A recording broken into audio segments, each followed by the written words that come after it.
அப்படின்னு இன்றைக்கி பார்த்தீங்கன்னா நிறைய பிஸ்னஸ் கன்சல்டன்ட்டு, எப்படி பிஸ்னஸ் நடத்தணும், பிஸ்னஸ் கோச், கடைசியில் லைஃப் கோச்னு ஒருத்தர் வந்துட்டார். எப்படி லைஃப்பை நடத்தணும் அப்படின்னு சொல்லி ஒருத்தர் நடத்திட்டு இருக்காரு. அது மாதிரி பிஸ்னஸ் நடத்துறதுக்கு பிஸ்னஸ் கோச் இருக்காங்க. அவங்க பிஸ்னஸ் நடத்துகிறேன்னு சொல்லி காசு வாங்கிக்கிட்டே இருப்பாங்க எல்லார்ட்டையும். அவன்கிட்ட படித்தவன் மறுபடியும் பிஸ்னஸ் கோச் எப்படி ஆகுறதுன்னு ஒருத்தன் கோச் எடுத்துக்கிட்டு இருக்கான். இப்போ அடுத்த ட்ரிப்பு வந்துடுச்சு. அதே மாதிரி நம்ம சர்ச்சில் வந்து சர்ச்சை எப்படி நடத்துறதுன்னு கண்டுபிடிச்சி நிறைய சர்ச்சையை நடத்தி நிறைய காசு சம்பாதிச்சிட்டு இருக்கோம்.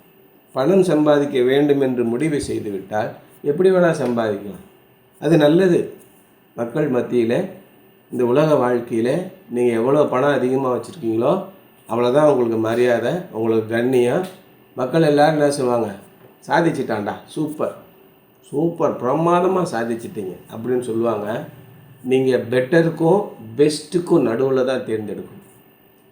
ஆமாம், அப்படி வாழ்கிறது நல்லது தான். நல்லா படிக்கணும், நல்லா போஸ்ட்டுக்கு வரணும், மிகச்சிறந்த சாதனைகளை செய்து அதிக பணத்தை சம்பாதிக்க வேணும், வீடு வாங்கணும், கார் வாங்கணும்.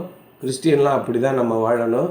அப்புறம் அதுக்கு மேலே ஒன்று இருக்கே சார், அது வேணால் இந்த லெவலில் நிப்பாட்டிக்கும் போதும். இதான் எல்லாரும் நினைக்கிறது. ஆனால் ஆண்டவர் என்ன சொல்கிறாரு, முதலாவது தேவனுடைய ராஜ்யத்தையும் அவருடைய நீதியும் தேடுங்கள். தேடி பிச்சை எடுக்க சொல்கிறியா? அங்கே தான் முக்கியமான பாயிண்ட். எவன்கிட்டயாவது சொன்னேன்னு வச்சுக்க, செருப்பை கழட்டி அடிக்க வந்துடும். பையன் எனக்கு இயேசுவையும் தெரியும், அவங்க அப்பனையும் தெரியும், மரியாதை போயிடுன்னு நம்மளை திட்டுவோம், கேவலப்படுத்துவோம். ஏன்னா அங்கே விசுவாசம் இல்லை. முதலாவது தேவனுடைய ராஜ்யத்தையும் அவருடைய நீதியும் தேடுங்கள். அடுத்து ஒரு பகுதி இருக்குது, பின்பு இவைகள் எல்லாம் உங்களுக்கு கூட கொடுக்கப்படும்னு சொல்கிறார். அதெல்லாம் நம்ப முடியாது சார். நீங்கள் மட்டுக்க பைபிள் எடுத்துகிட்டு போனவங்களாம் எப்படி எந்த கதிக்கு ஆனால் தெரியுமா? என்ன கதிக்கு ஆகியிருக்கான் சொல்லுங்கள் சார், என்ன கதிக்கு ஆகியிருக்கான்? பாதியிலேயே அவிசுவாசத்தோடு ஓடினவன் தான் தெருவு முனையில் போய் நிற்கிறான். ஆண்டவரை பற்றின அத்தனை பேர்.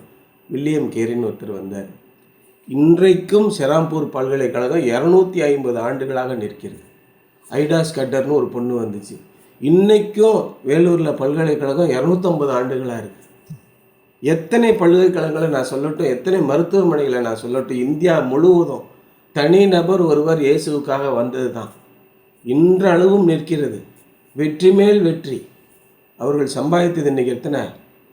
50,000 கோடி, 1,00,000 கோடி சொத்துகள் அவங்கள்ட்ட இருக்குது.